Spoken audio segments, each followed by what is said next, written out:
Hello tout le monde, aujourd'hui on se retrouve pour parler de l'accident vasculaire cérébral. Donc faut savoir que c'est une urgence médicale, en fait c'est une perturbation soudaine de la circulation sanguine cérébrale qui entraîne une souffrance des tissus cérébraux.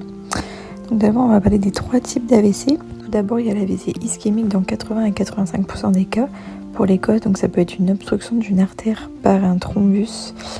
Donc il va vraiment directement se former au niveau de l'artère cérébrale. Ensuite il peut y avoir une embole, donc c'est un thrombus qui va venir se former dans un autre vaisseau et qui va venir migrer jusque l'artère cérébrale, jusqu'au cerveau.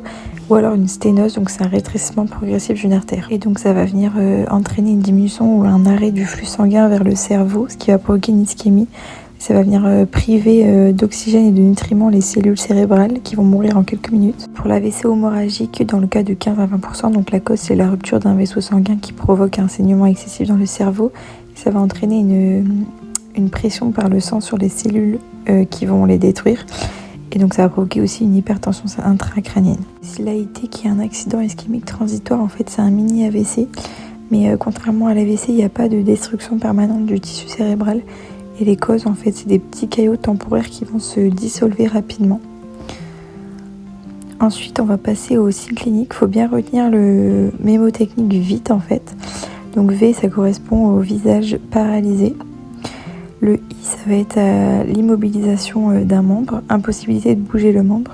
T, ça va être le trouble de la parole. Et le E, ça va être une extrême urgence. Il faut composer le 15.